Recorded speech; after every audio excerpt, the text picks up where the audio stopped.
guys! Today we'll be recapping a story called The Heroine Had an Affair with My Fiance. Please like the video and subscribe to the channel. It helps us a lot. Enjoy! Long ago, back when an evil dragon was terrorizing the empire, a group of warriors were able to subdue it with much effort. However, before it succumbs to death, the dragon cursed the warriors' leader along with the empire's first emperor. Centuries later, the crown prince is considered the most powerful person in the history of the empire. Unfortunately, the curse upon his bloodline manifested in him, and he turned into a hideous creature upon his coming of age. When all his hope is almost lost, a person appears before him, Tyrael Puritina. She, the heroine of the novel, The Evil Dragon Doesn't Bite, is the only person capable of dispelling the curse and saving the prince using her holy purification power. At present, Tyrael sits before Ciela, confessing that she has a lover. Ciela concludes that since the heroine has fallen in love, this means that the original story is beginning its course. This means that she'll die soon. You see, Ciela is engaged with Duval Esset, the villain in the novel. In the story, he harassed Tyrael until the crown prince put him to death. Unfortunately, as his wife, the original Ciela was dragged along with him to the guillotine simply because they were married. Why did she have to transmigrate into poor Ciela of Laveran's body? She is now at risk of suffering her fate too. In order to try to save herself, Ciela rescues the female lead from the slums she was from. She befriends her and helps her enter society as a proper lady. All she has to do is break off her engagement with Duval. Tyrael is once again calling her attention, so Ciela asks her who her lover is. At first, the girl is hesitant, stating that Ciela will not like the man she loves. After some coaxing, she reveals that instead of the crown prince, Tyrael's lover is Duval himself. What kind of friend steals her friend's fiancé? Honestly, I expected more from this supposed female lead. To say that Ciela is shocked is an understatement. Tyrael, to her credit, is apologetic, but then she asks her to break up with Duval for her sake. I mean, I think that Duval is a total jerk, but the audacity of this woman. Ciela can't believe that the heroine has fallen in love with her trash of a fiancé. Right then, Duval enters the room harshly, and Tyrael instantly goes to embrace him out of distress. The guy then looks at Ciela as if she is at fault. How can he look like that when they are the ones having an affair? His shamelessness is next level. Duval then announces that he wants to break off their engagement. Meanwhile, Tyrael still insists that they remain friends. Ciela, on the other hand, can't understand the crazy situation she is suddenly in. That night, Ciela is unable to fall asleep, recalling the distressing events earlier. She thought that getting close to Tyrael might help her avoid execution, but she did not expect this twist at all. Why are all the men around her cheaters? She has experienced a similar situation back in her own world when her partner shamelessly cheated on her. Unexpectedly, a letter appears on her desk. Turns out it's from the crown prince asking for her help with his engagement. She has no choice but to tell him the truth, informing him that his prospective fiancé is currently involved with her fiancé. The enchanted letter instantly reveals a reply, telling her that the palace is now discussing the engagement. She is now even more confused because everyone's giving her different stories. Duval and Tyrael want to be engaged with each other, but then the palace now insists on pushing through with the engagement. Why don't they discuss this among themselves instead? Ciela refuses to put up with this and is treated like a fool. So she writes a letter to the crown prince telling him to have an affair with her to get back on their cheating fiancés. After all, since everyone is allowed to be wild, then why can't she? She regrets her decision just a week after writing the letter. The prince is yet to give a reply, and now she fears that she'll get arrested for lèse-majesté, aka offending the sovereign power any time now. Poor Ciela. But then again, people just don't straight out ask someone to have an affair with them. She has a full-blown breakdown because of her recklessness. Since she did not have a proper meal due to her ever-growing problems, May, her loyal maid, is worried about her. She sheds tears for her, assuming that her miss is distraught because of Duval and Tyrael's treachery. Ciela tries to calm her down, but the maid is feeling vindictive on her behalf. May declares that she has found a way to annihilate those two. She shows her the emblem of the Ciel Love Manipulation Guide, an organization that exposes affairs. She drags Ciela to a shady part of town to meet with the so-called leader of the guild. The master enthusiastically greets them with bright smiles. However, he insists that only the client gets to enter. When they enter, it is revealed that Ciela is the true master of the guild, and she is not the least bit happy that the existence of her organization has been leaked far and wide. Ciela reprimands later her business partner for expanding the business without her permission. He reasons that the income is too lucrative, which is why he did it. He is basically sprawled on the ground just to ask for her forgiveness. He even tells her how unfair she is. After all, he did decorate the place using the commission money from the expansion. However, she makes it clear that the only reason she has created this guild is so she can find evidence that Duval is cheating on her and use it to break up with him. Unfortunately, the guild is having a hard time because Duval is a slimy cheater who hides his affair quite skillfully. Even though there are rumors, it is not enough to break up their engagement. But then again, Duval is the one who's asking to cancel the engagement now, so finding evidence is probably not necessary anymore. Still, she wants Later to look for them just to be sure. Later then informs her that a guest has been coming to the guild, and this person is aware that he is not the true master. The mysterious person insists on meeting with her, claiming that someone has asked him to have a revenge affair with her. He has something to ask about that matter. At this point, Ciela begins speculating that this person might be the crown prince. After all, what are the odds that someone has also suggested a revenge affair to someone else? But then she convinces herself that the crown prince would never set foot in a place like this. She decides to meet this person, but not without proper precautions. She uses a transformation artifact as well as a mask, so her voice and appearance will be unrecognizable. The first thing she notes when she opens the door is the distinctive scent of roses. The second thing is the gorgeous appearance of the man who comes to see her. Even with a mask, the guy definitely stands out, especially because of his golden eyes. The man then insists that she remove her mask.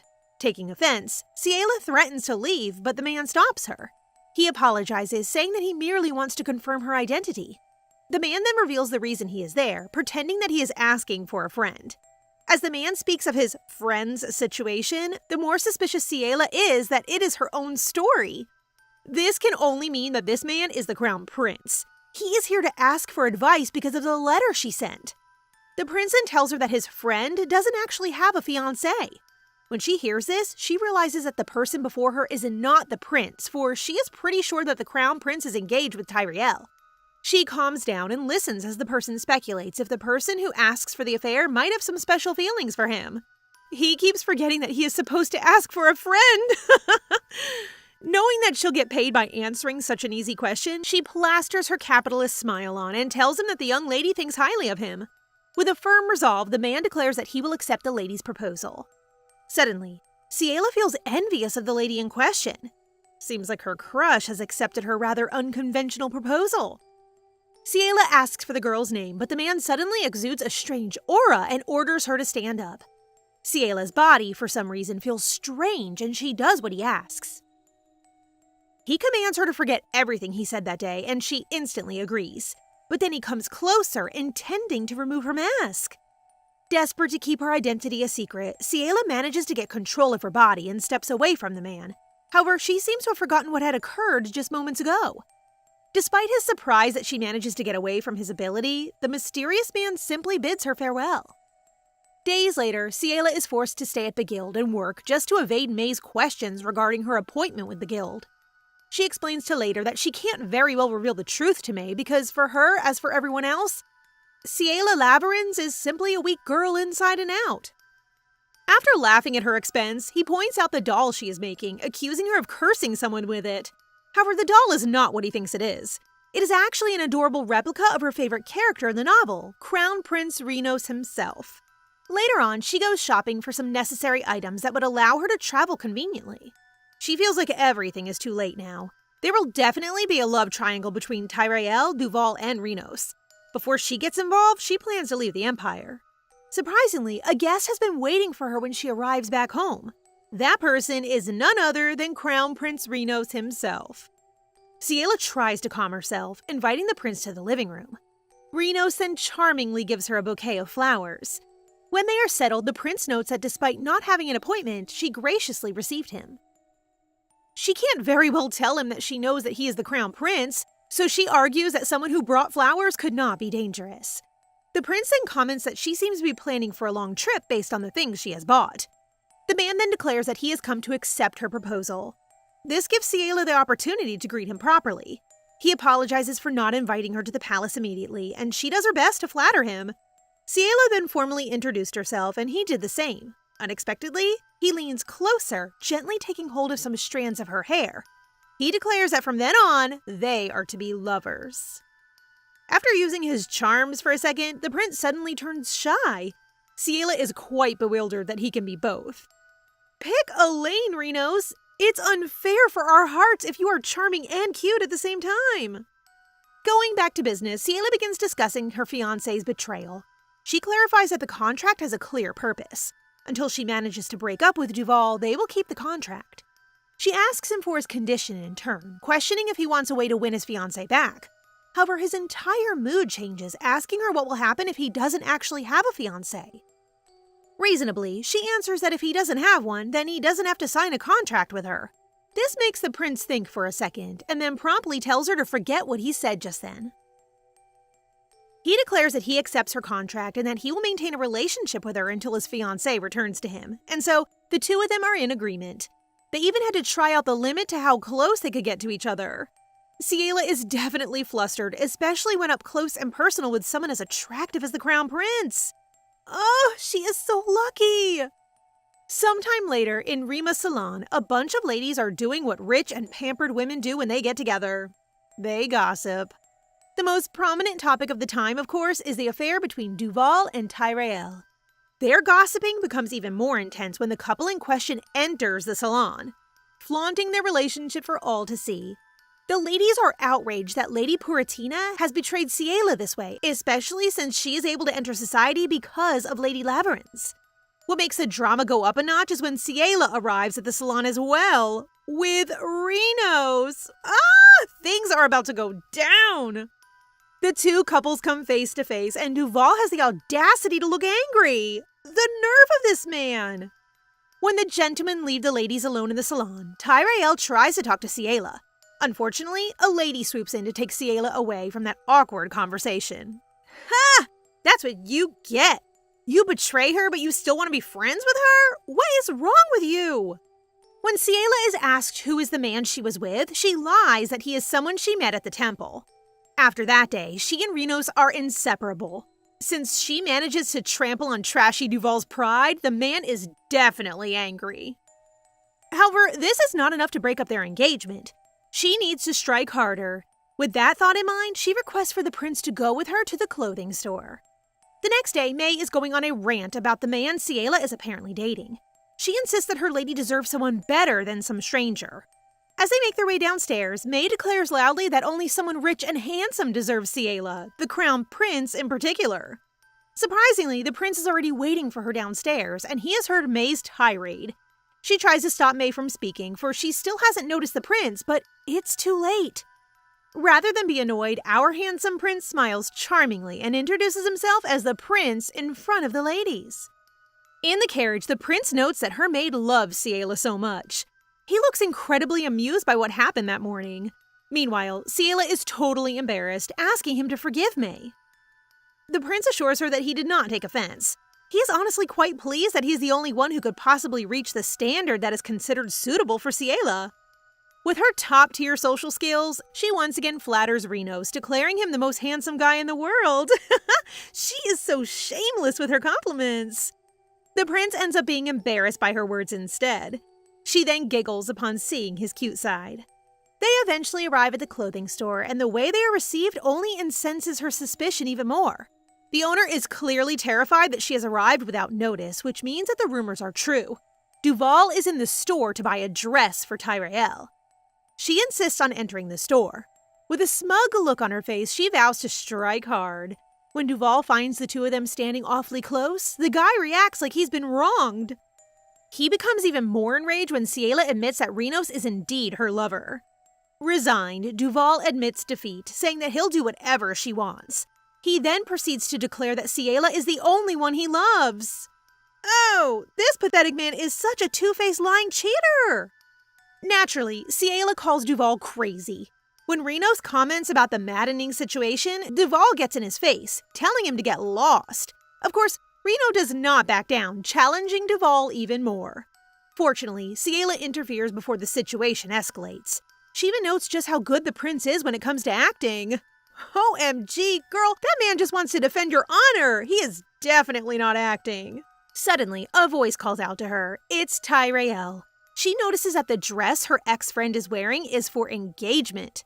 She can't believe that Duval has taken Tyrael to pick out an engagement dress at the same time he confessed to her. What a total jerk! Tyrael is quite curious about who Renos is.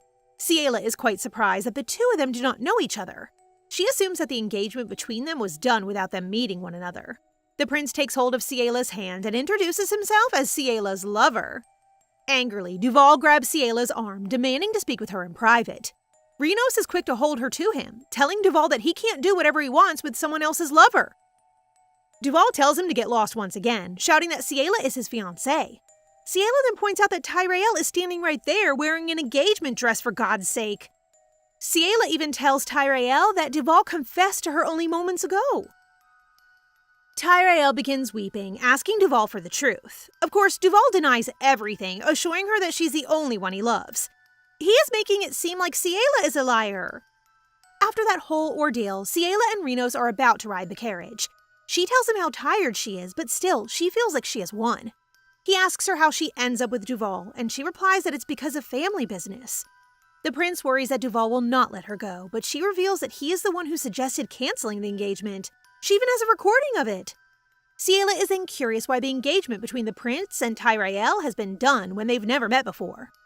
The prince gives his timid answer, but she persists. She asks him how he felt upon meeting Tyrael earlier. In the novel, his heart is supposed to beat fast when he first sees her. He falls in love that way. To her surprise, Renos confesses that his heart beats fast because he is with her. He tells her that it has been his pleasure acting as her lover. She replies that it is her honor as well. She assures him that their charade will be over soon enough. At this point, Ciela is confident that the breakup will proceed smoothly. Unfortunately, things are more complicated than they seem. Later on, Duval barges into her office, telling her that he is no longer willing to break off the engagement. Ciela cannot even fathom Duval Essett and his changing views about their divorce. She thought he had his rational moments, but ultimately, he's just one big baby. A stupid one at that. Ciela then reminds him that despite his newfound reluctance on their divorce, they already have an agreement. What's more, she also has enough evidence for it, so by law, they're allowed to call off their marriage. She then proceeds to play the recording on her magical tool, showing Duval and Miss Puratina in his arms, clearly saying he wants a divorce from Ciela. That's what's called a checkmate move for Ciela. But suddenly, Duval grabs the recording and smashes it to the ground. Fortunately, it seems that Ciela is well prepared, saying that she has plenty of them, even showing him another one. Duval isn't deterred, as he even offers to have Ciela's lover taken care of if he leaves her. When she tries to retort back, Duval declares that she is his fiancée. Ciela takes this in and immediately starts laughing at him. Unfortunately, Duval resorts to blackmail, questioning whether or not Ciela's parents, who got out of poverty because of their marriage, would allow their divorce. But with much confidence, Ciela stands her ground, saying she can't pay back whatever sum of money they're talking about. She gives him an ultimatum: 3 days to finish writing up the divorce papers. She then calls her maid to escort the guest out, effectively stopping the conversation. However, Duval still leaves with a threat. Anyway, May rushes forward to clean the rune magical tool because of all the glass shards. She also relays that no answers have come from Count Valpin. That's troubling, considering Ciela has asked the Count to sign the divorce papers. May then gives her a letter from Lidse.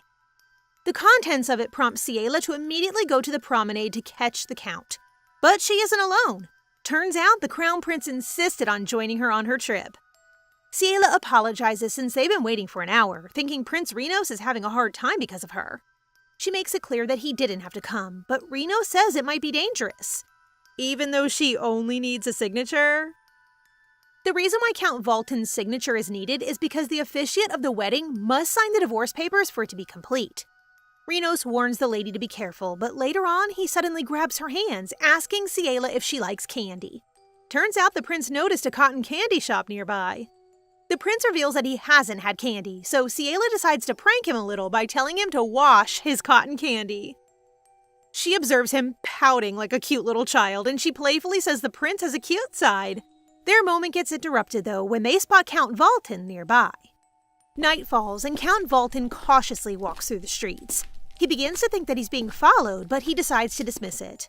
That is, until he runs into Lady Ciela just in front of his path. Ciela greets him, noting how Valten has been avoiding her. The Count then thinks it's wise to run away, but he gets blocked by Rinos himself. And so the three find themselves in a room where Ciela keeps questioning the still silent Count. Valten seems to be wary of Rinos. Ciela notices this and assures him that he cannot escape, so he might as well talk with her. Unfortunately, the first thing that comes out of Valten's mouth is his refusal to sign the divorce papers, fearing a quarrel will arise with Marquise Duval.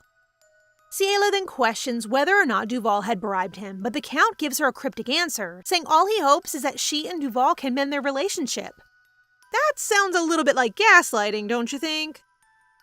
Anyway, Ciela takes this as the last straw for negotiations, and she showcases her powers, likely from being a member of the Laverins family, saying that if Valten won't have a conversation, then she'll be happy to oblige. Ciela has powers? Powers that emanate a dark and ominous aura? Rinos gets alerted with this sudden development, calling out to Ciela, but she keeps her focus on the Count. Poor Valten can only shout for help as dark hands start reaching for him, as Ciela merely fixes her gaze at him. Seriously, what is with this sudden villain vibe? Fortunately, Rinos is there to shake her out of it, though he's mainly concerned about her fainting. Valten cowers at Ciela's abuse of power, but she can't even respond, dizzy from exerting her skills. And so, Rinos convinces her to leave, since they can't pry anything out of the Count anyways. Still, Ciela declares that she'll find a way to complete the divorce. Actually, there's no other way if Count Valten doesn't sign, something Ciela admits as she plays with her Rinos doll the next day. Lucky for her, her assistant from her guild arrives, bearing good news. It was another case about a man cheating on his wife, and Ciela is surprised to find out about Count Valten. What's more interesting is that his mistress is Layla Isit, Duval's sister. Later even managed to acquire evidence, another magical recording of Valten and Layla together. Ciela remarks that her way ahead might be easier than she thought, right before praising later as the best VP of her guild. The upper class of society seems to be having a social event in a museum, an art gallery credited to none other than Count Duval Iset, apparently a man with a great love for art, who's there with his sister Layla. While older brother is being praised for his support of artists, Layla spots Count Valten in the crowd, causing the man to wave back with a hint of shyness. All the while, his wife observes her husband's behavior. Affairs are happening all around! Out of nowhere, a stranger approaches the rather dejected Countess Valten. He whispers something in her ears, and her eyes flash in shock. He hands her a magical recording tool, and it opens right in front of her. A projection of her husband, Count Valten, and Layla Iset immediately starts playing, with the man professing his love to his mistress. The cheater even planned their honeymoon! Of course, Count Valten and Layla are the first to react, just as the entire crowd starts recognizing and figuring out their love affair. Count Valten tries to reason first with his wife, saying they'll talk in private, but she runs away from him in tears. All the while, a smiling Ciela happily considers if it's her turn to act in her wonderful plan. What a rather satisfying turn of events! Meanwhile, Countess Valten is understandably in shambles about the recent confirmation of her doubts. Accepting her relationship with the Count is over. She plans to prepare for a divorce when Lady Labyrinth, that's Ciela for those that don't know, calls out to her. The two decide to talk over a cup of tea, and Ciela, as if she wasn't the one to orchestrate the whole fiasco, pretends she's hearing the news of the Count's affair for the first time, just like most of the upper-class society present at the party. Countess Valten admits that she wants to leave her husband. The poor thing has fallen to gambling and drinking because she couldn't act on it. Worse, as Ciela notices, the Count also seems to be hitting his wife. Unfortunately, the Count is adamant about not letting his wife go, and it's not out of love or devotion. The only reason is that if the Count divorces her, then he cannot continue to keep the title, meaning his social standing would collapse. Count Valten would go back to being Nyx, his commoner name before being married into the upper social class. After listening to her story, Ciela decides to advise the grieving Countess Valten. In her situation, she is the most suitable to step in and help. The Countess asks her why she's so willing to help, despite the situation not being involved. Though Ciella's doing it for the signature initially, she admits that she herself knows about the feeling of betrayal. And so, she asks the Countess to listen carefully. Count Duval's face scrunches with annoyance at the recent turn of events. He's pondering about what made Ciela change and how getting her attention isn't enough anymore. But more importantly, he's extremely vexed at the sudden appearance of Ciela's lover, which he doesn't know is the Crown Prince. Anyway, back to the present, the Count shouts in disbelief at his sister and Count Valten about their recent slip-up. Looks like all the cheaters have decided to convene. Layla instead begins reminding her brother of his promises, that they won't have any problems, and how Count Valten's allegedly stupid wife won't do anything about it. Duval tells her to shut up, as he's getting a headache thinking about all of this. Of course, the divorce will be bad, but not because of concern for his friend, but because it removes Valten of his Count status. And that is very bad for their business. So Duval states that they should act. If the recording crystal were to fall to government hands, then Count Valten's fall is ensured. His move is then to figure out a plan to protect Count Valten. Getting an idea, Layla beams as she shares it with the group. The cheaters' only exclusive group, I should say. Getting back on track, Layla suggests that they should frame Countess Valten with the same crime they're being accused of. If she's having an affair, then she herself will be in trouble. Count Valten thinks about it, initially pondering how Arya, Countess Valten's real name, stays in her room all day. Then a sudden thought hits him. She may not have a lover, but they can make her have one. A malicious smile creeps up as he suggests his trap. Meanwhile, Lady Arya and Ciela have just finished drafting their agreement papers. If the former would gain her countess status after her divorce, then she would sign the latter's own divorce papers. With that, Ciela asks Arya to stay for at least 2 weeks, reasoning that something bad might happen. Later that night, Ciela remarks how tiring her day was and how she seems to be missing something, only to find out that it was Renos. The Crown Prince is a little absent from the story lately. Turns out she's feeling a little bit guilty for all the things he's done for her. Anyway, she was thinking that she'll grant Renos a favor when a letter enters her room. It seems to be from her enemies, though it leaves her with little concern. Day after day, Ciela notices the positive changes separating with her husband had on Arya. However, according to the letter she received today, trouble will find them. Ciela holds Arya's hand, reassuring her that this is the Labyrinth family's castle, and she is its owner.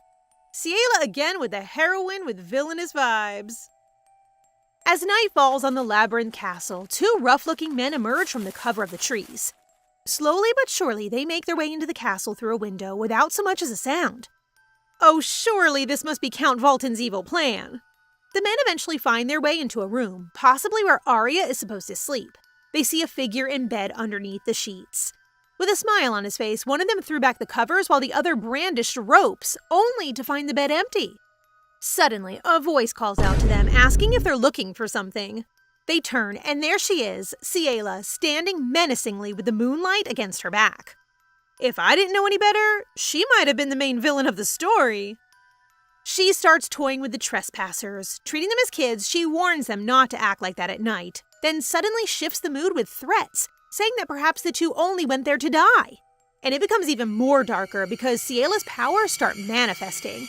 The intruders were right to flee, but even running isn't enough to escape. Darkness envelops them, right as they feel something grabbing them. They only had a brief chance to recognize the Labyrinth family's power, as Ciela declares they're going to have fun. You know, they probably wouldn't have fun, Ciela. Moments pass, and the 2 awake to find themselves in an unfamiliar place. They argue about the misinformation on Ciela being weak, but they don't have enough time to do so, as various traps begin springing to life.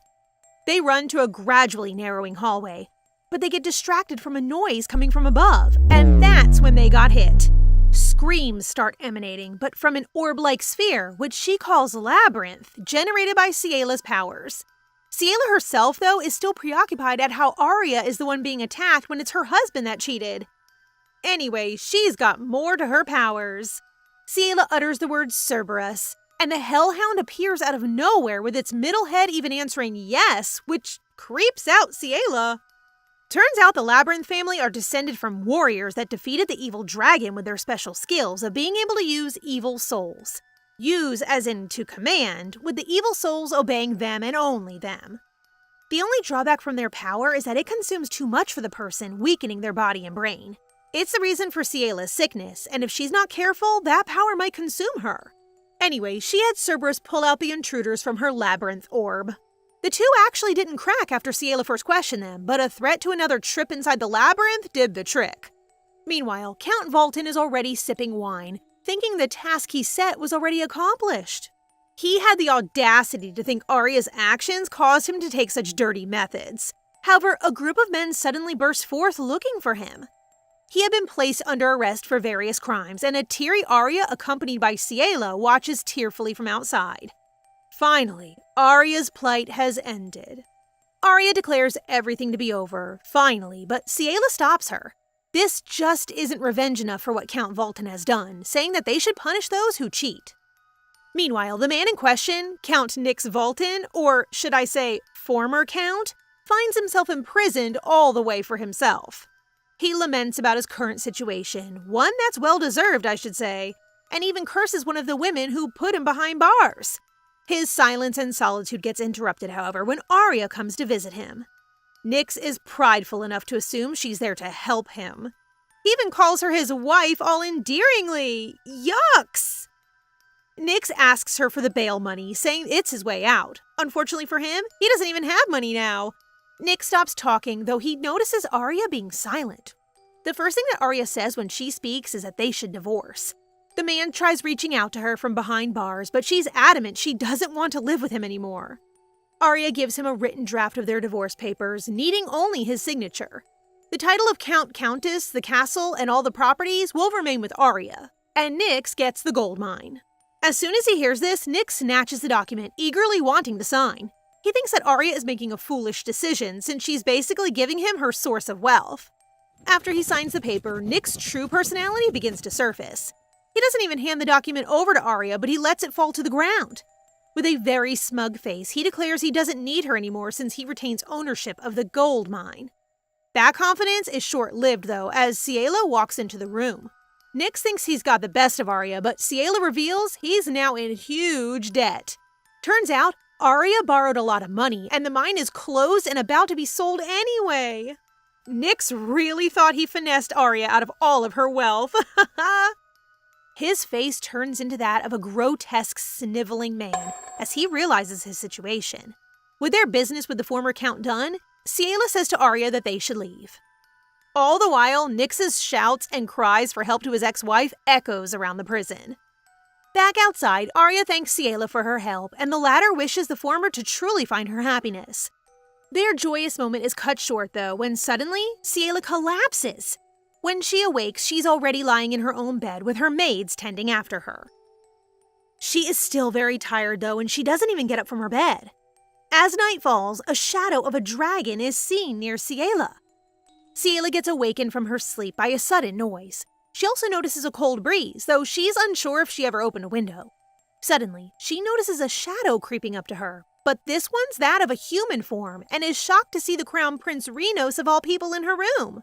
Like a kid caught in the act, Renos immediately begins explaining, saying he hadn't intended to enter her room, but he ended up doing it anyway. He doesn't even care that Ciella's still rubbing her eyes from just waking up. Speaking of Ciella, she questions whether she's dreaming right now since she's been thinking about Renos the entire day, and so she asks him to sit near her. Being the shy guy he is, Renos refuses, despite Ciella asking for a second time, saying he only visited in the first place to check up on her and now he has to go. She, on the other hand, gets pissed that he seems to be disobedient despite being in her dreams. She actually thinks she's in a dream, lol. Ciella gets what she wants, though, and Reno sits down for a moment, although it's like 6 feet apart from each other. After a moment of silence, Renos again begins to explain how he ended up in her room, saying he truly has no ill intent. He did ask if she's surprised by him being there, to which she replies yes to, since it's like the 3rd floor of the castle and he did appear out of nowhere. Thankfully, Ciella credits it as being part of her dreams, and Renos takes this as an invitation to tell the truth, saying he flew up to enter her room. Ciella asks if Renos can fly, and so she begins prying about his supposed ability, even asking if he's a magician. When Renos finds it difficult to explain, Ciella decides to do a little bit of manipulation, faking that she's getting sick again and coughing. The concerned Renos had no choice but to oblige in order to keep the supposedly sick Ciella from talking further. Brother, you just got played! Renos reveals that he can transform into a dragon, and Ciela again convinces him to transform. But it's not the gruesome kind of dragon that he'll become according to the novel, but a rather small, cute, babyish black dragon. He even follows every instruction from Ciela, the cute thing. Ciela eventually gets tired, so she and the dragon lay in bed. She asks him to stay with her through the night, and Renos the dragon obliges. The next morning, though, she's alone in bed, but there's a crease in her bed indicating someone had been there with her. In the southern regions, Ciela's parents enjoy their 2-week vacation. Just then, her father declares their intention to arrange her marriage upon their return. Although her mother, desiring her son to inherit the Count's wealth, approves of this decision, their self-congratulatory moment is interrupted by a letter from their daughter. The letter reveals that she has divorced Duval. Meanwhile, Tyriel paces happily at the thought that the office finally approved Ciela's divorce papers. Thinking that there won't be any obstacles to their trashy love, she visits Duval's office to talk about the engagement party. However, Duval isn't even happy to see her barging in without permission. When she starts to open up about their engagement, Duval finally shows his rotten intentions. According to this crappy man, he just used Tyriel to get Ciela's attention. In other words, Tyriel was just a mere tool for his selfish desires. Tyriel falls down to her knees, questioning Duval's confession to her. Geez, I don't even have an ounce of pity to defend this snake. Out of desperation to be with a trash bin, Tyriel asks if she can be Ciela's replacement. However, Duval clearly declares that she definitely can never be Ciela. Of course, a rotten trash like her can never become a precious gem. Tyriel feels ultimately shattered and defeated, but she can't just sit and fall into miserable despair. At the same time, Ciela and Renos are walking outside the mansion, him reaching for her forehead to check if she still has a fever. Suddenly, she remembers that they met in her dreams, where he also touched her forehead with his little paws. Just at the thought of it, Ciela's face blushes, blaming the weather for being hotter than usual. Also, she is finally free from being betrothed to a narcissistic man. Given that, she's happy to meet Renos in a worry-free manner. This time, Renos bravely confesses that he wants her to stay close to him. Ciela's face can no longer hide how her heart races. Seizing the moment, Renos presents her with a bracelet as a parting gift. Despite her happiness at receiving such a thoughtful gesture, Ciela recognizes that it's not the time to revel in happiness with someone new, especially after just getting divorced. So she changes the topic, asking about Renos' relationship with Tyriel. Renos nervously lies about it just so he can extend the duration of their contract. Ciela promises to do her best so he can renew his engagement with Tyriel, believing that the novel's course won't change. At this moment, Renos gladly hands her an invitation to the upcoming Crimson Moon Festival, where, according to the novel, Renos makes a significant appearance. A crimson moon appears only twice a year, in the summer and winter. They say that it can awaken the power of the evil dragon. That's why the imperial family would always offer a sacrifice, wishing that the dragon would just stand by. At the same time, a festival is held to reassure the people of their safety. However, this year will be different because Renos will transform into a dragon and destroy the whole area. That's when Tyriel's divine power comes into action to turn Renos back to normal. However, Tyriel is madly in love with Duval and not with Renos.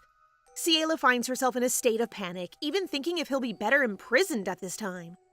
Clearly, she can't afford to let the imperial state be destroyed. But even if she isn't vocal with her worries, Renos understands her as if he can read her mind. With such reassuring words and a warm smile, Renos asks if she can accompany him during the Crimson Festival. Oh, how can she resist that gentle bearing? Days later, Ciela finds herself accompanying Renos in town, celebrating the Crimson Festival together. Turns out, she made an embroidery in exchange for the bracelet he gave to her last time. The way they blush towards each other makes me want to fall in love. Still, her worries linger even with his assurance about the medicine wrapped around his belly to suppress his transformation. Just then, the Crimson Moon special show about the legend of the evil dragon commences. At this time, she runs towards the opposite direction, fearing that the show will turn out. However, they still end up watching it with everyone else, and the story goes like this. Once upon a time, the evil dragon had a lover, an evil woman, who wanted to control over the power with the help of the dragon's power. However, the people found out about her plan, so they killed her to protect the peace in the world. After losing his lover, the evil dragon lost his mind and therefore ruined the empire. In the end, the 5 warriors gathered to punish the evil dragon. Right before he died, he left a deadly curse. As a revenge for his lover, his curse would forever be with the imperial family. Ciela realizes that the curse originated 1,000 years ago, prompting her to ponder if the evil dragon had loved the woman for a millennium, patiently awaiting her reincarnation. Strangely, she finds herself envious of the evil woman, contemplating how it would feel to receive an enduring love from such a mythical creature. Just then, the scene shifts, and Ciela finds herself in an unfamiliar place, experiencing what seems like the touch of a dragon. Unsettled by the exaggerated sensation, she implores the supposed dragon to stop, only to discover, to her embarrassment, that it was Rinos' hand and not that of a dragon. As it turns out, Ciela had fallen asleep, and Rinos, being considerate, had caught her hand to prevent her from falling. Surprised by his own unexpected reaction, Rinos didn't anticipate her being bothered so much by the simple act. Ciela hastily apologizes and clarifies that it was merely a dream and not about him. Later that afternoon, Rinos playfully teases her about napping during the show. This time, Ciela confesses her envy of the evil woman and realizes that she had misunderstood the woman's intentions. The evil woman didn't seek world domination, she simply harbored genuine love for a dragon. Worries fill his eyes, and just when he's about to say something important, Duval steps up and interrupts him. How did this trash get out from the bins?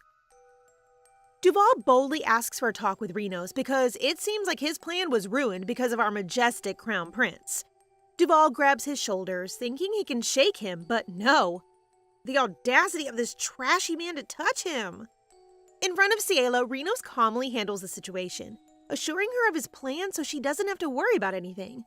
Ciela believes in him, and so Rinos and Duval proceed to head into the forest to talk. He doesn't know what danger awaits him. Deep in the forest, Duval starts babbling about how penniless Rinos is, to the point where Ciela has to buy clothes for him. Who's gonna tell this guy? Just then, Duval reveals that it got quite troublesome for him that someone is meddling with his plans, and so he proposes to give Rinos money just so he can stay away from Ciela, further explaining how Rinos isn't suitable for their status.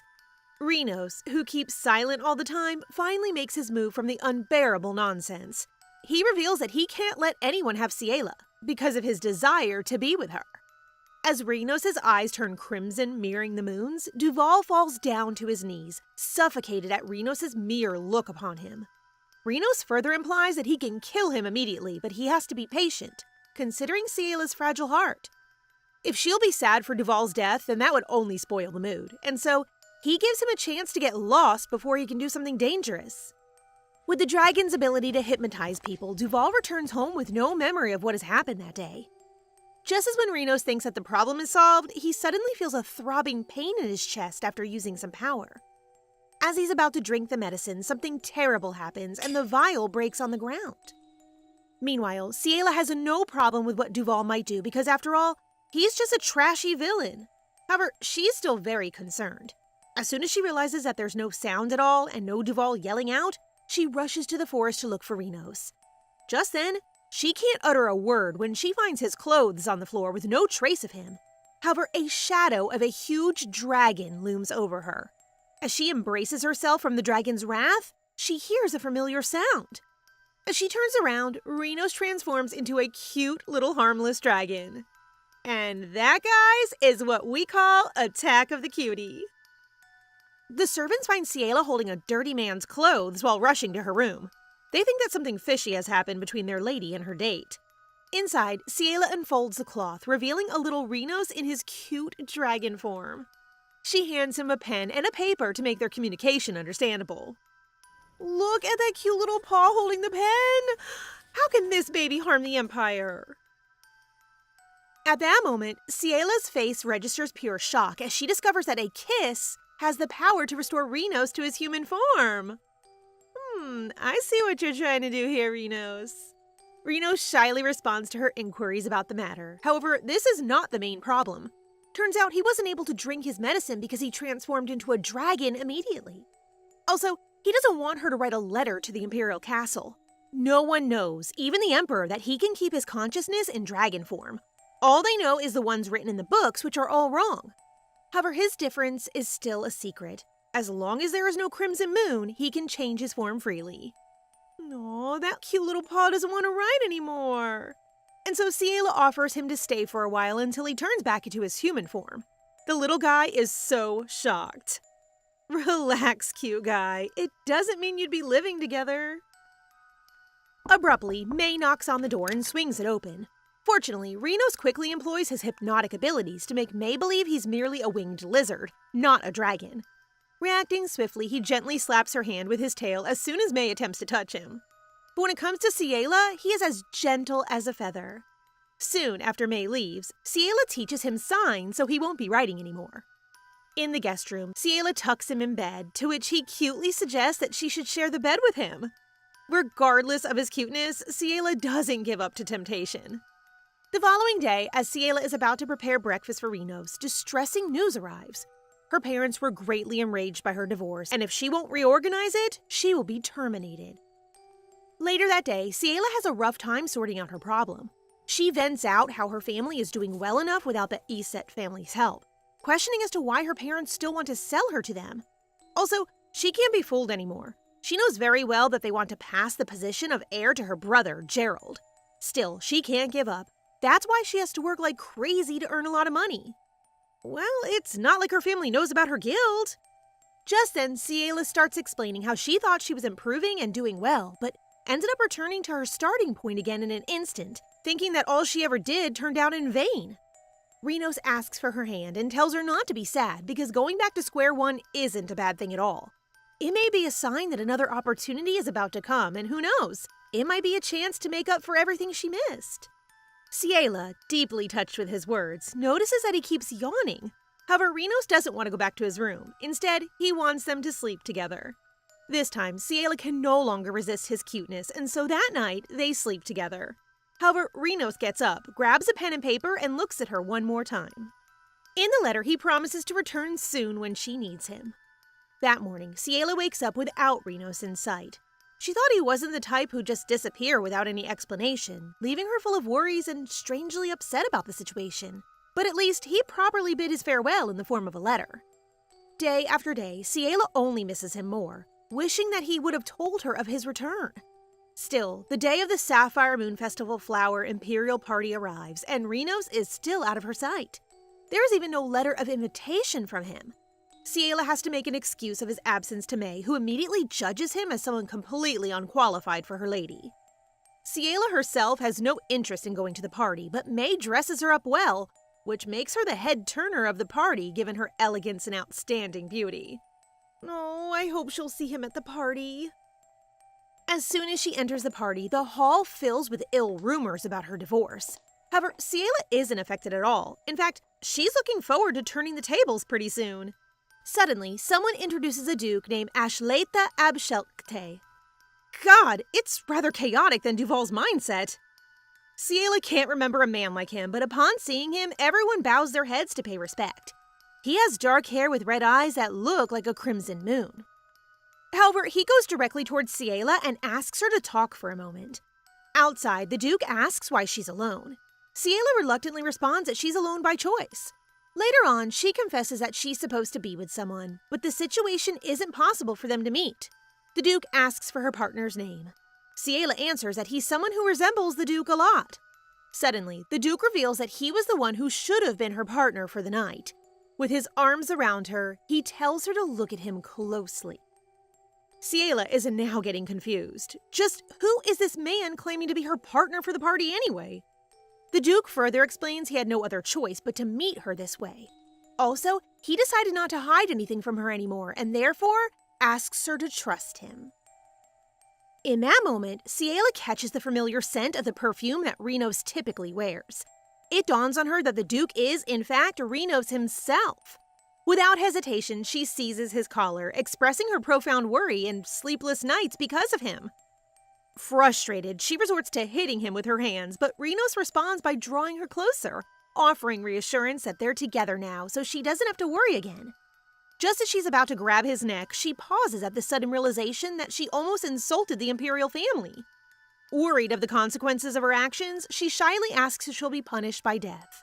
However, Renos just smiles, asking if it's a crime to accuse someone who couldn't sleep because she worries about him. Ciela realizes that Renos somehow changes along with his appearance. Renos somewhat agrees, stating that he always tries to help her in some way, although she can solve her problems on her own. But there's something about when they're together. Everything becomes simpler and safer. He then extends his hand, asking her to proceed inside to the hall to enjoy the party. I just noticed, Renos actually matched his outfit to her pretty dress, OMG! Meanwhile, inside the hall, two noblemen shyly greet Ciela. It's not possible that a lot of men want to greet her because of her elegance and exceptional beauty. However, one of them notices that it isn't Ciela at all. The other man agrees and apologizes for mistaking her as the Ciela they know. Still, the woman isn't even moving to excuse herself. Now they think that she's someone who has lost her mind. It turns out the woman is none other than the trashy traitor who coveted her best friend's fiancé. Tyrael keeps looking for Ciela in the crowd, not minding the nobleman who just talked behind her back. Just then, she spots her target with a handsome man as her escort. With everyone else around, Tyrael keeps acting kind, but one thing's bothering Ciela. Tyrael wears a dress that almost looks like Ciela's. Oh god, as if being a snake isn't enough. Now she's copying Ciela's fashion too? Does she have no original taste? Flashback to where it all began. Tyrael still clearly remembers the day when the rain poured heavily. Along with it, she fell into deep sadness and hunger in the slums. Ever since she was a child, her life was always a nightmare where she couldn't escape from. She didn't know why she ended up like that in the first place. At that moment, she was about to leave everything to escape, but then Ciela came. It was like a miracle that a noblewoman wanted to help her alleviate her situation. After all, Ciela was the one who took her out of the depths of living miserably. She then realized that Ciela was different from others. She exuded confidence, and she maintained a good posture all the time. Also, she had a famous fiancé. It seemed like there was nothing she could ever ask for. Seeing the perfect life Ciela had, which was totally opposite to hers, Tyrael started copying everything Ciela possessed. That's when Tyrael's greed led to the kind of person she is now. But how can she be like Ciela? Why can't she be her? It's simple, girl. A copy will always be a copy, easier to tear and replace than the original. On the other hand, Ciela knows that there is really something wrong with how Tyrael copied her dress. Her ex-friend didn't realize that she actually became a laughingstock looking like that. Tyrael's audacity doesn't stop there. She further asks Ciela's time to talk like they used to. In order to escape the noise from the crowd, criticizing Tyrael's indecent behavior, Ciela agrees to her proposal. Renos volunteers to accompany her to make sure of Ciela's safety, but she assures him that she will be right back after they finish talking. Besides, she can use her power against Tyrael if she plans on harming her. Still, Renos tells her to call him if something bad happens. On the porch, Ciela notices that not only did she copy her dress, but also her jewels. When asked what's going on, Tyrael proudly confesses that she searched for all the stores that Ciela may have purchased from. Knowing that Ciela only bought one dress, Tyrael still feels proud of herself for trying to match their dresses, even asking some praise for all her efforts.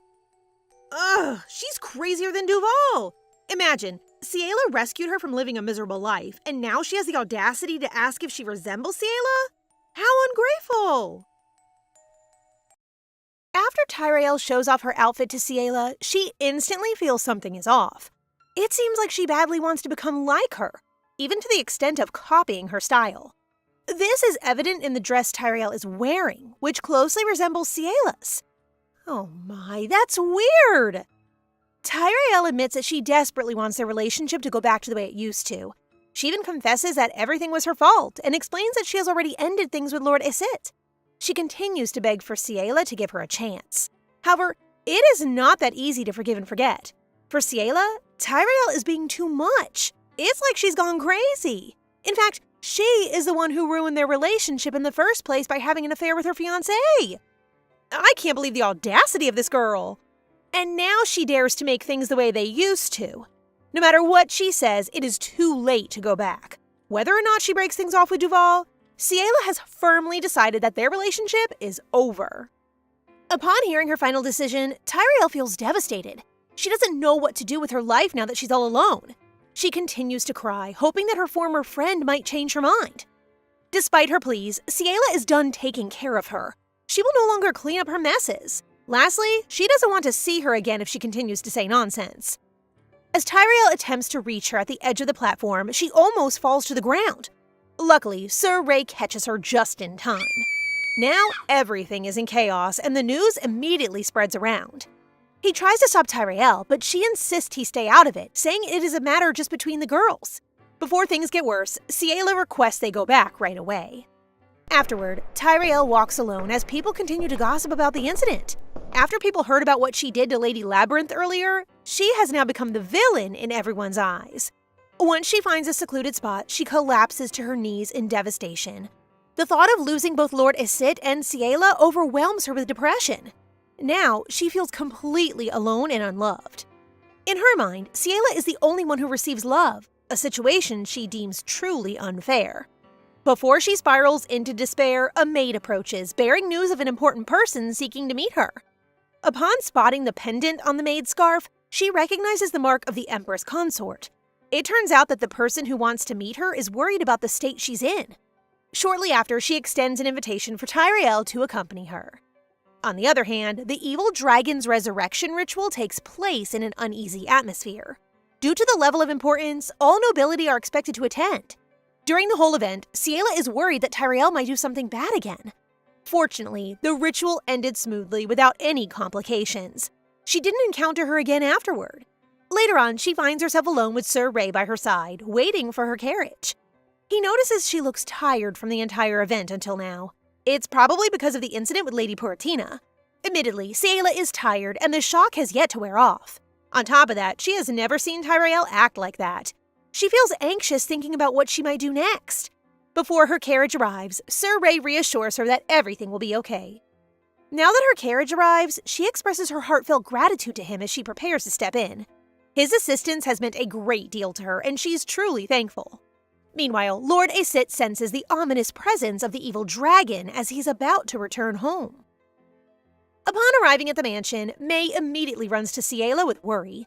Despite trying to pretend that everything's okay, her maid notices something's off. Truthfully, she can't hide her real expressions since she can't stop thinking about the incident. To divert the topic, she requests that someone prepare a bath for her. While May is helping her tone down, Ciela keeps thinking about the side of Tyrael that she just encountered earlier. She used to be kind-hearted and the beloved main character.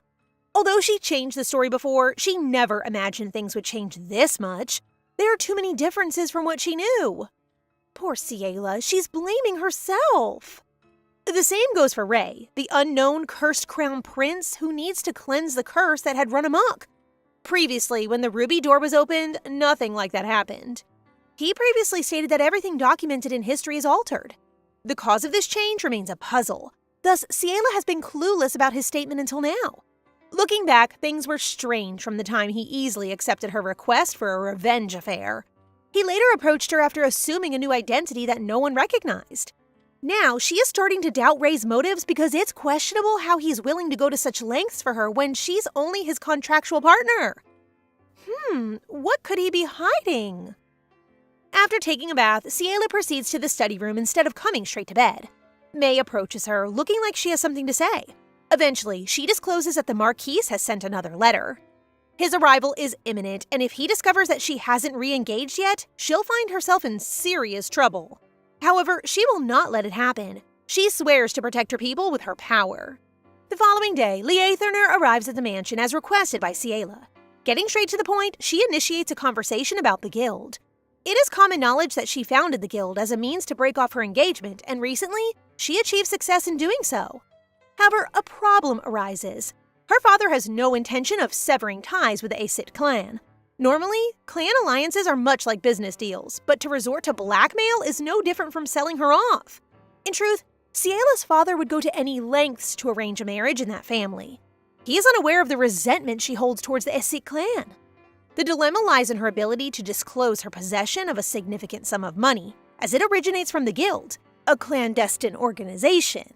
Unfortunately, revealing this would cause problems, as it would raise suspicions about a noblewoman founding such an illicit guild. Ciela's resolution to this is business expansion. While she initially declined Liathner's shady business proposition, Ciela now intends to pursue a business that can be openly discussed and conducted in broad daylight. She seeks a venture that complies with standard business practices. Rather than depending on guild funds, she plans to utilize her personal business income. Shortly after, Ciela orders her to gather all the guild members so she can elaborate on her plan. Once everyone is present, each member is handed a contract. The document showcases an illustration of the new item they will be introducing in their upcoming business venture. The item unveiled is chicken skewers. It's a promising item with favorable prospects. Furthermore, guild members will be tasked with grilling these delectable skewers. In reality, the guild members have never worked a normal job and have only worked jobs that are too embarrassing to talk about. Some of them are quite hesitant about Ciela's new business plan. Meanwhile, some express excitement for a job that is clean and respectable. One member raises a concern about how to attract customers given the abundance of regular chicken skewers available on the streets. Ciela then explains that their business will stand out because they won't be offering just ordinary skewers. First and foremost, Ciela invites everyone to sample the food she has prepared so they can discover the unique chicken skewers they'll be selling. With the first bite, everyone reacts to the unexpected spiciness. Their reaction highlights the key point. There are no other spicy chicken skewers available. Some members joke that the intense spiciness might make people feel like they're breathing fire. This sparks an idea for Ciela, inspiring her to name the skewers the Dragon Series. The next day, the guild members start setting up their chicken skewer stall in the street. So far, everything is accounted for, so there's no issue. While everyone is busy, Liathner is protecting the guild and doing the paperwork. Meanwhile, Ciela happily observes everyone doing their jobs smoothly.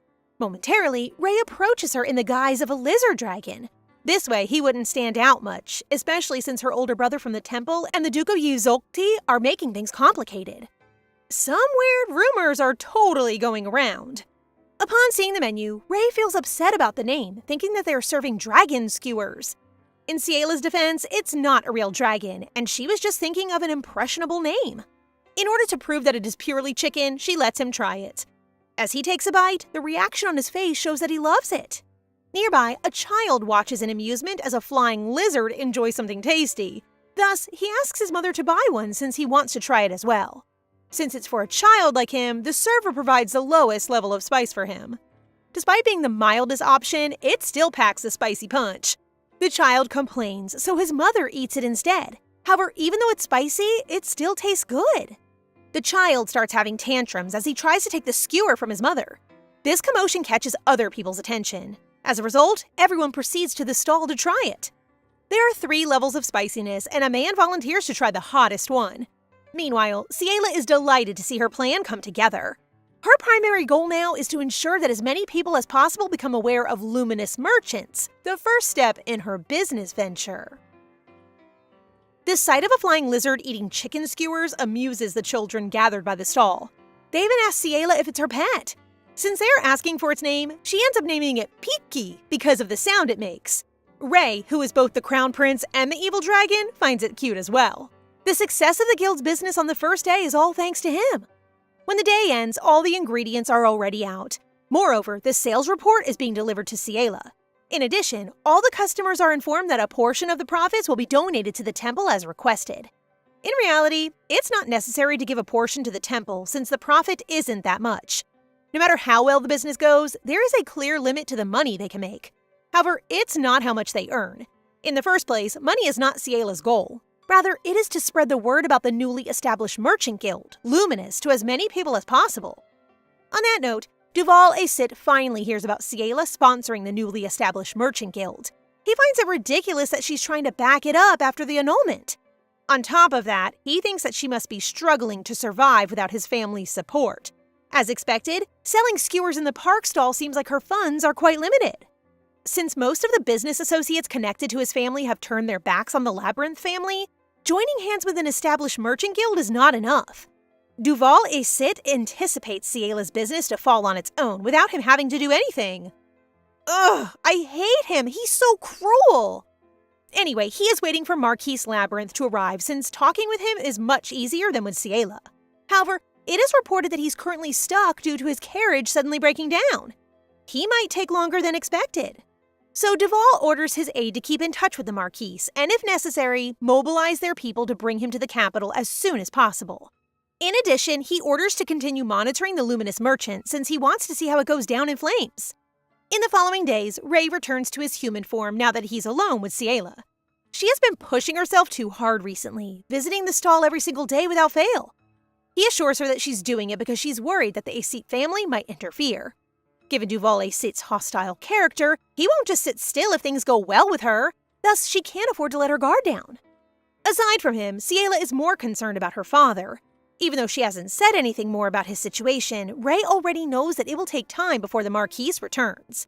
Eventually, he confesses that he's the one who sabotaged the wheels of her father's carriage. He explains that he did it solely to help her and felt it was necessary at the time. With this, she finally asks him why he treats her so well. Finally, Ciela poses the question she has been wanting to ask. Initially hesitant, Ray eventually answers that it is due to their contract. Helping her break her engagement is part of it. Indeed, that is true. Their relationship is about both of them getting what each other wants. For Ray, his objective is to reclaim his fiancée. Please tell me he doesn't actually plan to win Tyrell's heart? After meeting Tyrell several times and not showing any interest once, he probably doesn't have any issues even without her purification ability. Ciela then asks what made him accept the revenge affair proposal before. Since he is unable to give her a straight answer, he requests that she give him a little more time. Understandably, his actions and attitude are questionable. However, he doesn't know where or how to start explaining it. I personally think he likes her, and it definitely shows. Moreover, he doesn't want to speak without any preparation. In return, he makes sure that it won't take too long. In the middle of their conversation, Ciela realizes how strange the human heart is. Although she is the one who asked first, she is scared to hear the answer from Ray. Perhaps it's because she has a feeling that she must not heat up just yet. Even though she's not mad at him, the small shift in her mood makes it clear that something is off. Shortly after, she tells him that he doesn't have to answer right away. Since it's already late, it's now time to head back to the mansion. In the end, she wasn't able to sleep at all that night. The next day, she recalls her dreams about Ray, which makes her thoughts more complicated. Momentarily, Lethairner arrives to bear some good and bad news. Firstly, the good news is that the rumors about the Luminous have spread throughout high society. People are paying attention to it as the emerging merchant guild is sponsored by Ciela. On the contrary, there is a proposal for Luminous from the Acete family, who want to make a deal with them. They are suggesting that they work with them instead and end the relationship with Labyrinth. Moreover, the Acete family is offering to increase the sponsorship by shocking amounts. Admittedly, it is a tempting offer. However, Lethairner already receives glares from Ciela before she can say more. They won't accept the offer, so she will reject it properly. Momentarily, a worker knocks on the door to relay information about Ciela's client, who has an urgent matter to discuss with her. She is not expecting anyone at the moment, however the client wishes to see her as soon as possible. It appears that he has come for a love consultation. At the moment, the client is already waiting for Ciela in the library. Upon arriving, he immediately calls her out for being late. After expressing gratitude for his patience, she explained that she had to make some preparations since it was a sudden visit. The consultation seems mysterious because both of them are wearing masks. He's so handsome even with the mask on, though. Shortly, their session starts. Usually, Ciela doesn't consult in person. She remembers meeting him last time, however, the exact details are now blurry. Anyway, the client admits that he previously tried to find dating advice through books, but he didn't get the exact answer to it. She then asks him to explain further about his current situation. Admittedly, he has gotten a lot closer with the lady, and they have been seeing each other a lot more often lately. In addition, he even got a nickname from her. For Ciela, she thinks that everything is turning out well, especially since nicknames are only given when you have a good relationship. However, the issue is that there is something that the client cannot tell the lady. He needs to be truthful about the matter that he's hiding, which is why he's quite worried. Moreover, the matter that he is hiding is very important. The lady might avoid or even hate him as soon as she knows about it. Now, Ciela can't help but get curious about what he is hiding. She proceeds to ask for further details thoroughly to help her give him proper advice. However, the client refuses to disclose it. For him, there is no one but that lady who can know. Because of this, there is only one piece of advice that she can give, which is to tell the lady the truth, whatever it may be. Lies are bound to be exposed, and secrets are bound to be discovered. If the client insists on hiding the truth, it'll be exposed one day, and when that day comes, their relationship will be ruined more than expected. Ciela proceeds to discuss the confession attack. From the moment a person knows that someone likes them, even a little bit of interest may arise. So when they keep on thinking and thinking, they will eventually get attached without any realization. Finally, the client decides to try and gain the courage to do it. Furthermore, he asks for recommendations about which location is suitable for him to confess. Fortunately, Ciela is an expert in regards to dating courses. She then proceeds to write down a list of popular places in the empire. Afterward, she encourages him to win the lady's heart. On her way home, she feels relieved after successfully giving dating advice to other people. The thought of Ray doesn't escape her mind, though. If her assumption about him liking her is right, it might be an opportunity for her to escape from Duvalier Sit quickly. Upon arriving, she continues to think about how her father would break off their engagement if she said that she was seeing the Crown Prince. Not long after, she overhears someone saying that taking advantage of other people's feelings is clearly wrong, as if someone is reading her mind. When she looks around, she sees Maya comforting Lola. It turns out that somebody took advantage of Lola after he knew that she liked him. Her situation is quite similar to Ciela's, except she's the bad guy here. Later on, she decides to sleep it off and think about things with a clear mind the next day. However, Ray's image keeps on appearing in her mind, and she can't do anything about it. OMG, I bet she is starting to like him. While Ciela is working, she suddenly remembers talking to Ray. She realizes that no matter what she does, she can only think about how she hurt Ray. But she then brushes it off and reminds herself to focus and not think of anything else. Later on, she finds herself sitting on the bench of the plaza. She then again remembers Ray and realizes she is confused about how Ray treats her since she thinks that is usual. She then comes to the conclusion that Ray might be in love with her and she worries about the possibility. Meanwhile, Ciela's helper looks at her and finds her acting weird by shaking her head. In the midst of Ciela's confused feelings towards Ray, she hides them by not avoiding Ray and replying to his letter, saying that she's swamped, so they can't meet for the time being. Ciela feels she cannot bravely say that she likes Ray, and Ciela also thinks she wants to maintain her relationship with him. When Ciela and the others are preparing to close the shops, Ciela asks the helper how the patrols in the area are going and reminds them to stay alert at all times since they do not know what Duval is going to do. Turns out, she is right to be cautious because not far from them are bandits who plan on destroying Ciela's store and move in pairs as soon as the patrols leave their posts. The bandit aims to prevent Luminous's business from growing further and letting the Dark Guild know who is powerful. They then set the stores on fire, leaving everything in ashes. The following day, Ciela receives a report that the store is burned. While reporting to her, the workers feel down and worried about the business. Ciela assures them that she has planned to move on to their next business, a trading group, since the Luminous name is already quite well known. To start her new business venture, Ciela meets with many noble people and invites them to invest in her business. Luckily, every meeting has positive feedback. After Ciela's busy schedule, she gets some fresh air. While Ciela is walking in the corridor, she hears a commotion of someone wanting to go inside and meet her. Curious about who that person is, she then looks at the doors only to discover that it is the young Duke Rublet Justice. The Duke then moves closer to Ciela and informs her that he wants to talk to her while calling her Cereal instead of Ciela. She looks at him, unimpressed, and curiously wonders why the young Duke is visiting her. Ciela is also bothered by the Duke calling her Cereal. Well, he may look like an adorable little pumpkin, but something tells me he's dangerous. A national hero, Duke Rublet Justice is the head of the esteemed and illustrious Justice family. Rublet's strength is his capacity to give up his own life to take the lives of his rivals. The Justice family exists to slay the dragon, just as a Labyrinth family does, whose purpose is to trap it within the labyrinth. Duke Rublet possesses the appearance of a young child. This appearance is a side effect because he possesses the power no one can match. To break free from this form, awakening is necessary, and there is one condition for awakening: the emergence of someone he wants to protect but cannot protect in his current state. Ciela recalls that in the original tale, Duke Rublet awakens during the Festival of the Crimson Moon in order to defend Tyrael from the disastrous dragon's fury. Later, he evolved into the main enemy, threatening the protagonist's life and seeking to kidnap Tyrael. Suddenly, Ciela's thoughts are distracted by Duke Justice calling her Cereal, which Ciela then corrects him, and she spells her name for the Duke. After Ciela asks the Duke what his visit is for today, the Duke informs Ciela that he hears people saying that some prominent nobles are visiting her lately, and the Duke tells Ciela that he also wants to ask something about her. After hearing this, Ciela curiously asks the Duke if he wants to start a business. She, of course, thinks this is odd because Duke Rublet isn't supposed to be interested in anything. The Duke then informs Ciela that he is not interested in business endeavors because his attention is focused on the dark-haired boy who accompanied Ciela to the carriage at the Imperial Ball.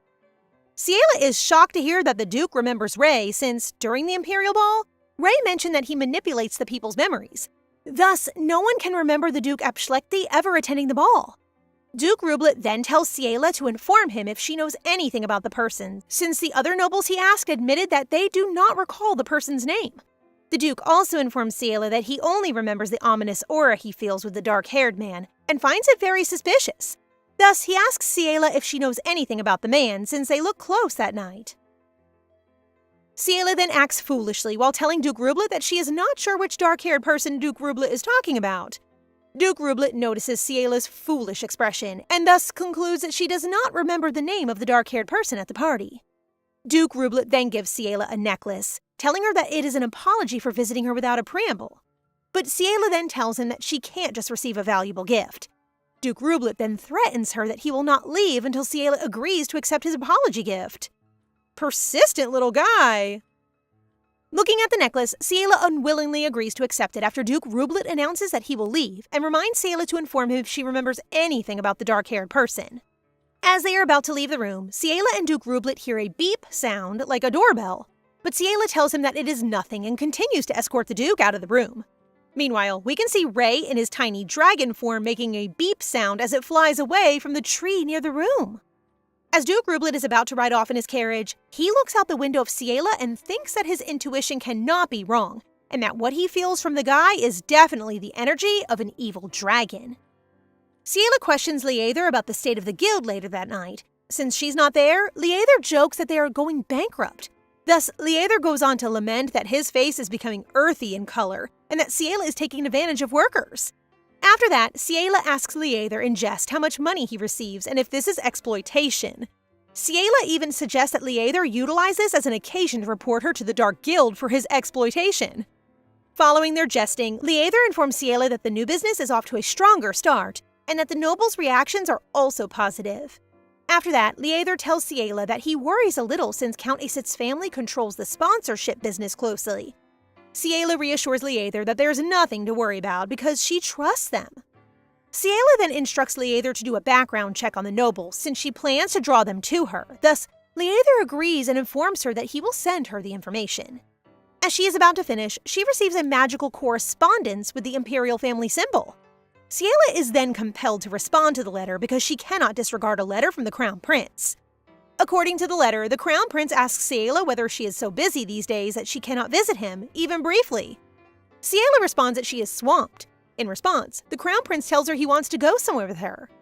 After reading the response, Ciela begins to cutely shake her head and tell herself that it will be difficult for her to pretend not to notice if Ray starts making overt advances towards her. Ray wants Ciela's attention, but he's not even a big dog. Ray sadly implies to Ciela that he doesn't know anyone other than her who will spend time with him. Ciela then realizes that due to the curse, the poor guy cannot take a single step outside that imperial palace. Thus, he must pretend to be someone other than Rhiannos. Ciela then replies to Ray that they will meet soon when time permits and that she is going to sleep.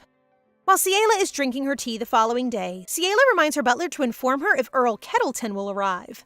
Ciela instructs the butler to bring him to the reception room, but her instructions are cut off when the guard announces that Earl Kettleton has arrived. Ciela notices the same scent as Ray when the person enters the room.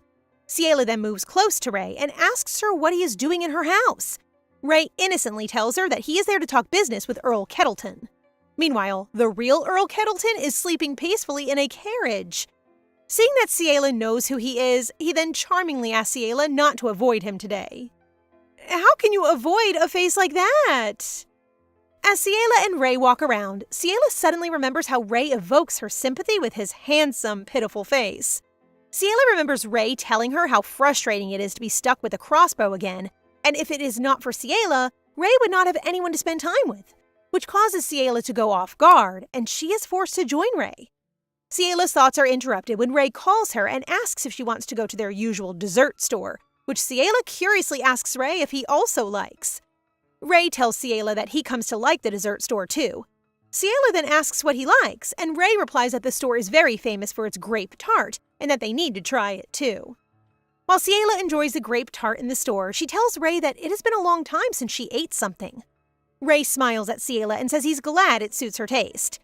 Ciella notices that Ray is not eating, so she reminds him also to eat since she feels that she might be eating most of the food. After the dessert store, they also visit the Crepes Outdoors and the steakhouse, which is said to be very famous. As they are walking, Ciella realizes that what they are visiting now is precisely the same date course she planned for someone and realizes that she's on a date. Ray notices Ciella's bothered expression and asks if something bothers her, which Ciella swiftly disagrees with. Ciella tells Ray that she's okay.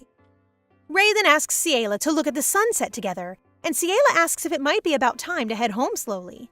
Ray convinces Ciella and tells her that it will only just be for a bit, and informs Ciella that it has been difficult for him to go out ever since he was little, and being out like now makes him feel happy. Thus, it feels like time is passing by so quickly. Hearing this, Ciella agrees, and they stand close to each other while looking at the sunset. The atmosphere feels so peaceful while they're looking at the sunset. While enjoying the sunset, Ciella notices that Ray is looking at her and asks if Ray is not interested in the sunset, but Ray replies that he finds it beautiful while looking at Ciella. Ciella thanks Ray and expresses how much she enjoys breathing in the fresh air instead of constantly discussing boring matters with the nobles. As they stare at each other, Ray notices a leaf on Ciella's hair and reaches for it. Ray's action makes Ciella's heart flutter. When Ray is about to talk to Ciella about both of them, he is stopped because of the rain. Thus, he pulls Ciella under the bridge first to avoid the rain. Ciella feels extremely awkward being stuck with Ray under the footbridge. This is a sign for you both to confess to each other already. Ciella starts talking to Ray about how the sudden downpour could signify that summer is almost here, as she waits for the rain to stop and takes in the awkward atmosphere. Ray observes that Ciella is feeling a bit cold when she's talking to him. So ever our number one gentleman, Ray covers Ciella with his jacket and reminds her to be careful because she could catch a cold even in the warm weather. After some while, Ciella is relieved because she is worried that she might get carried away by the atmosphere. When Ray is about to begin talking again, Ciella cuts him off and asks him if he will continue to look at her lovingly, thus making them stare at each other. While Ciella is staring at Ray, she realizes that even if she wants to avoid Ray, Ray's longing gaze is too apparent, and Ciella even realizes that she cannot avoid it any longer. Ciella tells Ray her side and informs Ray that she's trying to avoid him. Ciella confesses to Ray that she is not being as honest as she thought. Ciella also confesses that she is like other people, struggling alone and not having leisure time, thus making her feel a little scared. Ciella then looks at Ray and asks him to give her a little more time until she can get the courage. She then reassures him that she wants to hear what he's going to say, but she still needs time to prepare for it. Hearing Ciella's honest feelings, Ray longingly looks at Ciella and tells her that it is enough for him and that the fact that Ciella cares for him already makes him tremendously happy. Ray reassures Ciella that he can wait forever for her to be sure of her feelings. He even jokingly tells her that it may not look like it, but he is pretty good at waiting. Ray informs Ciella that he will not just stay still, but in fact, he will do something to help make sure of Ciella's feelings for him. Meanwhile, Tyrael is sitting inside the Empress's room.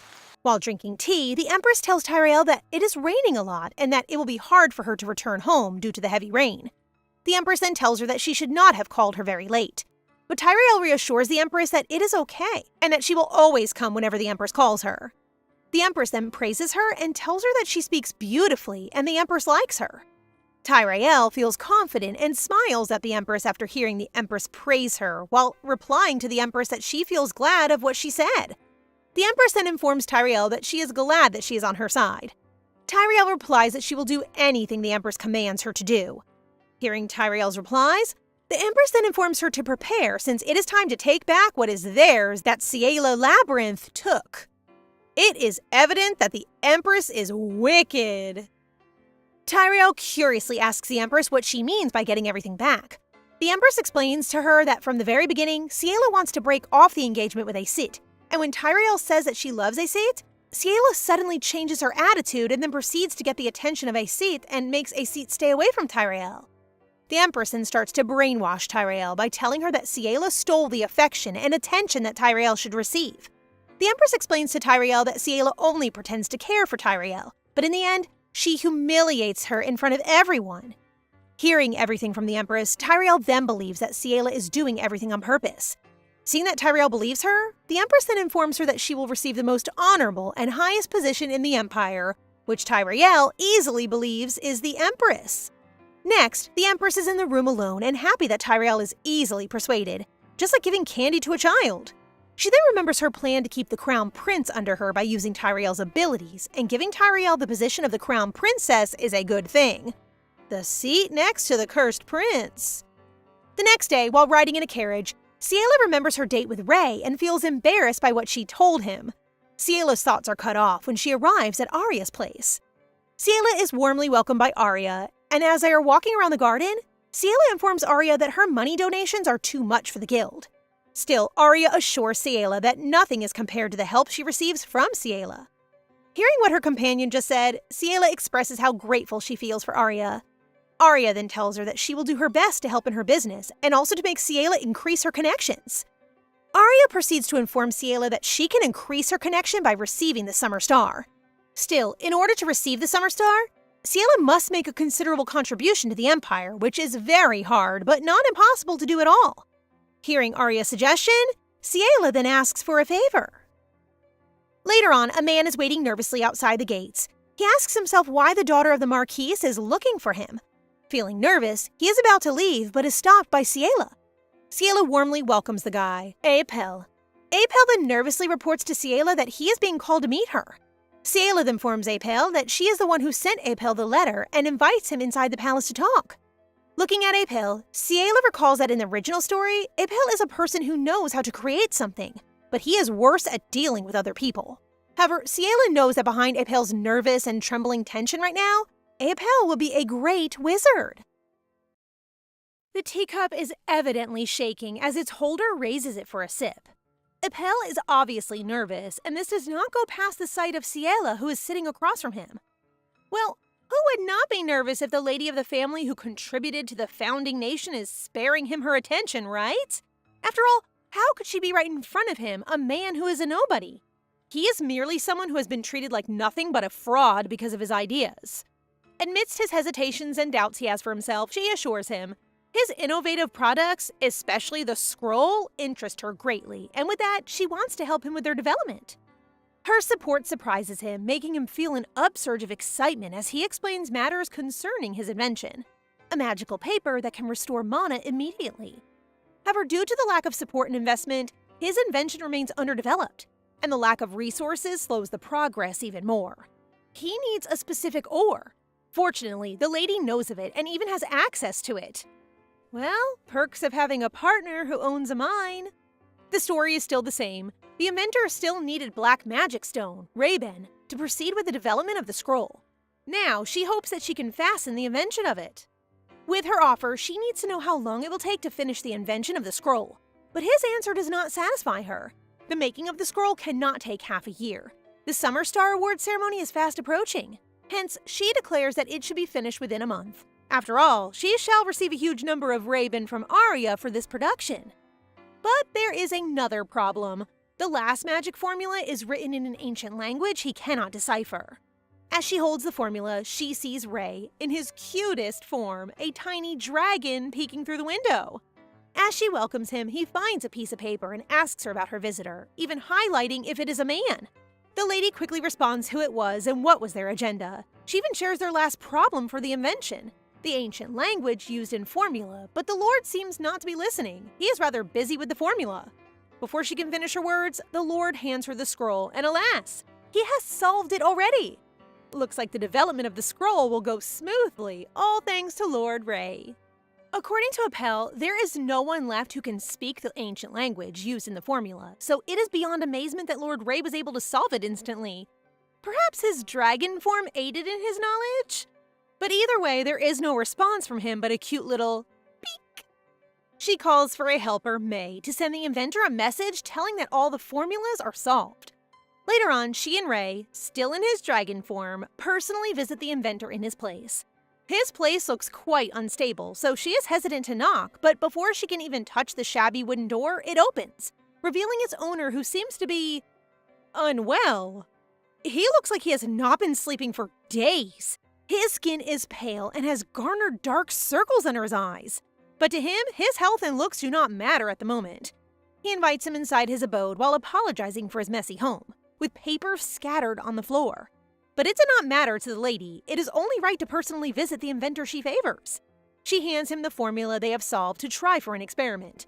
As he examines the solution, the accuracy of it astounds him. Finally, his idea is becoming more possible, and it's all thanks to the lady's lizard? This fact surprises him even more. Enough with the surprises. He proceeds to combine the formula with the Ray-Ban. Upon dipping the paper into the mixture according to the formula, something explodes. He stumbles to the ground, which worries Ciela. Her worry washes out when he seems not to mind the explosion as his attention is on the paper. It's a success! With so much joy, he immediately gets up and rumbles all his gratitude to the lady, even closing their gap. So close that Lord Ray attacks his face. What a jealous little dragon! But he did not mind the attack he received. After all, to him, nothing can surmount the happiness of a successful experiment. Now, all that's left is to show it to everyone, and it seems that Ciela already has a plan for it, as she instructs him to be quiet about it and let her take over instead. Now, back in her place, she is busy checking something when a helper calls for her. Apparently, there are numerous packages sent for her from a sender named Abschlechti. Upon opening it, a hint of confusion can be heard from her. What's with the health supplements? Lord Ray is sitting on the table holding the supplements the lady had received earlier. Apparently, he has been feeding her those, but she is not enjoying it anymore, refusing to take another one. But the little dragon is really persistent, and she cannot ignore his cuteness, so she has no choice but to give in. The little creature surely is worrying for her health, so she assures him that she will take care of herself better. Aw, look at him wanting to care for his lady. As they sit in front of each other, she asks him if he is fine in his form, even suggesting he shift to his human form. After all, it is just the two of them in the room. It's also already late for someone to barge in. But that is the very reason why he refuses to shift. It might be dangerous for the both of them. She quickly imagines what it could have been with his drop-dead gorgeous human form. The image naturally makes her blush. I mean, who would blame her? Look at him! She abruptly changes the topic, trying to avoid the images in her head.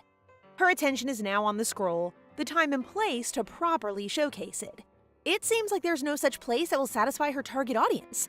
The whole world but Ray quickly suggests something else. There would be a charity party with an auction that would be held on the Marquis' Cherish, an event where the great nobles gather. But the thing is, the hosts are descendants of the Empress, who is not on good terms with the Lord. The bad blood between the Empress and the Lord bothers her, and going to the auction would mean he'll be meeting the people that side with the Empress. People that could also be against him. But he has already made up his mind. What's important to him is to help Ciela.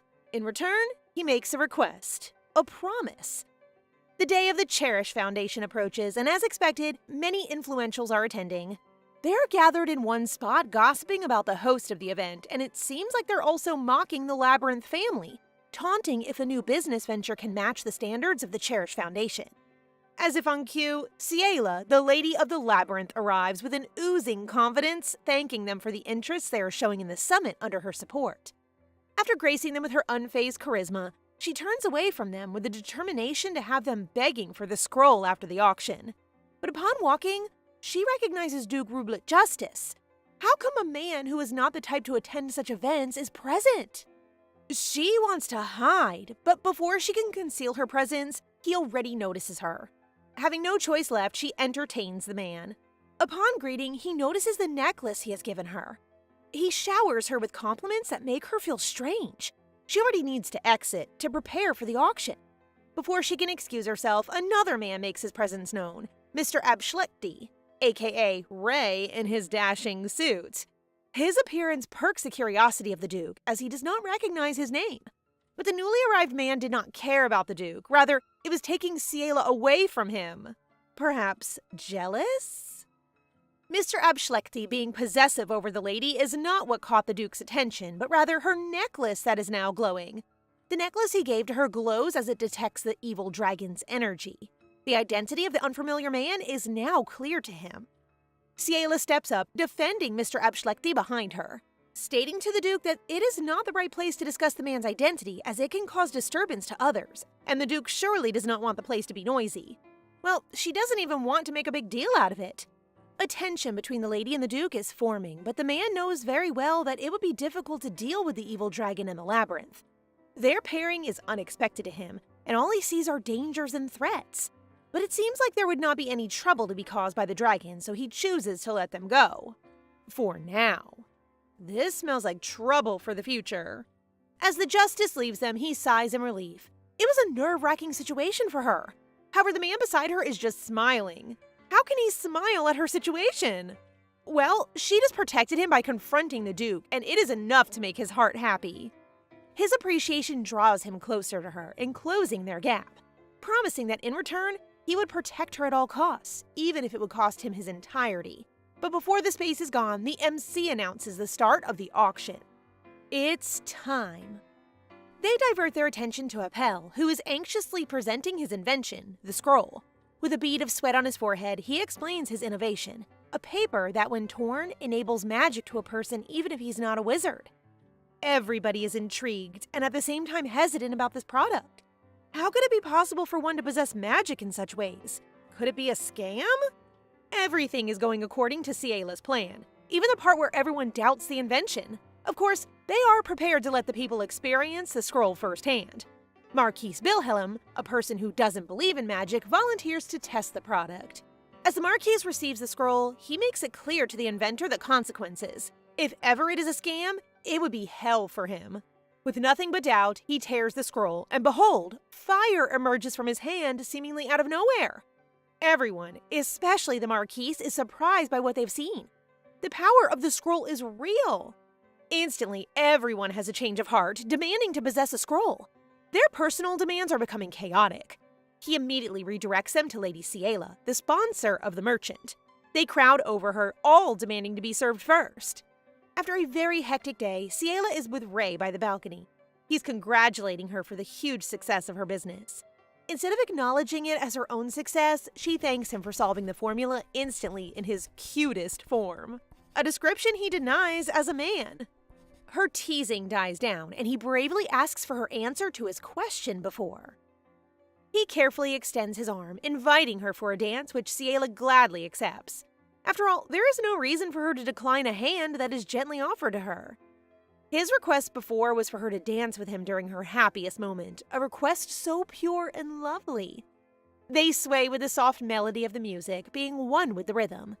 Their dance is pure bliss, a comforting appreciation of each other. How soothing it is to have someone who can be a great support. As they dance, he takes her necklace off. She is happy, genuinely. They are so cute. Please let them be happy together always. At the Imperial's consort palace, the Empress's helper reports the uproar caused by the scroll's announcement. The Empress seems to be calm about it, expressing her interest in the biggest sponsor for its development, Ciela Labyrinth. The lady's name has surely become popular among the nobles who are trying to catch her attention. This seems to be a problem. As the Summer Star Award is fast approaching, the Empress is more likely to choose Lady Puratina as the Summer Star, as she often spends time with her, but Ciela seems to make it hard. But behold, the Empress actually favors the current situation more. Contrary to her helper's imagination, she likes Ciela to be the Summer Star. She was only holding her decision to give the award to Lady Labyrinth because there was still no reason for it. But it seems like the lady herself is making her own path. The Empress has been eyeing the lady for quite some time already. Well, she is originally meant to be a bridge to connect the Crown Prince and Lady Puratina, but the lady is still childish and foolish. But the intention of the Empress is not pure. To her, having Lady Labyrinth on her side would mean the Crown Prince losing his mind and becoming the evil dragon. This would definitely lead to his dethronement, a chance for the second prince to take the throne. The question reigns, is Ciela a fool to choose love or a smart lady who will choose power? Geez, give your evilness a break, lady! On the other hand, Ciela is back in the guild's headquarters. Everyone missed her presence, to which she greeted shortly. She walked straight to the door, only to see Liether slumped in his desk unmoving. Is he dead? She rushes to him with great concern, shaking him aggressively, only to hear long sentiments of complaints, but his mood shifts when Ciela mentions the salary raise she's planning to give him. He is, again, loyal. As part of his duties, he hands her an exclusive list that will surely make her happy. The list of Summer Star candidates with her name on it. Surely everything is coming her way. Or is it? The Summer Star is a prestigious award given to the lady with the greatest contribution to the Empire in a year. But the criteria for this contribution is unbeknownst to anyone, as it is the Empress herself to evaluate the candidates. Therefore, ladies try to attract the attention of the esteemed Empress by any means. Lady Labyrinth arrives at the palace with high hopes of receiving the award, but apart from that, discomfort spreads throughout her body when she sees Lady Poratina. She knows they are bound to meet, but her feelings cannot be helped. Tyrael approaches her to congratulate her and initiate a small talk. But it seems like her purpose is not just to congratulate her. She suddenly changes the topic to what happened in the past. Starting to shed tears, she then apologizes to Ciela. She is definitely making a scene. Her show of vulnerability does not end there. She hugs Lady Labyrinth with her tear-stained face. Her act may be sincere for others who are watching, but do not be deceived by such an act. As she deceitfully hugs the lady, she whispers her evilness and how she easily manipulates people's viewpoints. Ugh, she is so two-faced. This does not surprise the Lady of Labyrinth. She knew all along how a little good deed can change perceptions they have for you. Perhaps a little act can make up a good reputation. Tyrael is now being called by the Empress, but before she goes, she makes it clear to Ciela that she and the Empress have been spending time with each other. The only statement that makes her hope to be the Summer Star waver. The Empress must have chosen already, and it will be the Lady of Poratina. After all, it is only beneficial for the Empress to choose Tyrael to have someone who can take control of the Crown Prince through purification. It is like a game over. All are gathered as they wait for the Empress, the announcement of the Summer Star happening. The Empress appears to look so sweet and kind, like she cannot do anything wrong. She starts with her expression of gratitude for the ladies that are gathered. All ladies are notably amazing, having incomparable virtue and wisdom, but only one can receive the Summer Star Award, and it is none other than Ciela, the Lady Labyrinth. She is in shock and elated of the results, and she receives a little gift from the Empress. She has also been invited for tea with her, which makes the other ladies envy her. But her joy abruptly stops as an eerie discomfort airs. Something is not right. Even more when Tyrael gives her a weird smile that sends shivers down her spine. The aftermath of the announcement is having a flock of people congratulating and trying to acquaint with her. But despite the business at hand, the eerie smile Tyrael still lingers in her mind. What could be the meaning of it? As she is leaving, she is oriented that she will be invited by the Empress for tea. Upon leaving, she takes a look at the place and sees that the Empress and Tyrael are together. Confusion boggles her mind once more. What are they planning? Is the result of the Summer Star already in her favor? Or perhaps chaos is bound to happen? Her travel heading home is quiet, but her mind is screaming entangled thoughts. The Empress's involvement will change the preconceived future of before. She needs to be cautious. She needs to find a way. Her rival is well given attention, and it does not go past the servants with her gloomy aura and bluish mood. All she wants is rest. With thoughts running wildly and anxiety creeping within her, she is drained. As she enters her room, all she can do is plop down on the floor, but she has to be strong. It is not time to show fear. While in the middle of her distress, a little dragon flies towards her. Ray! He immediately hugs her, sending warmth to her anxiously cold stomach. The warmth of the Lord does not end there. He even massages her to release the tension that's building up. She shares her burdens and what happened earlier. However, he is unable to respond to her as he cannot find any writing material. His desire to converse with her is visible, hence she offers him to change in his human form. He is hesitant, but she is pleading, and a pleading Ciela is not something he can ignore. Upon his transformation, he lands on top of her. Awkward as it may seem, but it does not bother them. All they want is to express themselves. Sadness washes over them as they both know that their contract is no longer effective. The foreseen growth of the Luminous will give her parents a hard time pressuring him to re-engage. What happens to them then if they're no longer bound by their agreement? All she can think about is ending the contract right now. However, she does not intend for their relationship to end, but rather let their feelings grow. Feelings that are already rooted even without a contract. She then asks him if he's willing to stay with her still. The Crown Prince gives her a warm embrace and professes that he will always stay by her side. OMG, they're making progress! On the other hand, a voice celebrating a new lady can be heard from a box. A voice coming from the gift given by the Empress. It's pleading to be freed, but its offer is quite intriguing. Can it really see the past and the future? Please subscribe and turn on notifications for updates on this and all our other stories, so you can be the first to find out when they're out. Thank you so much for your support. See you in the next one!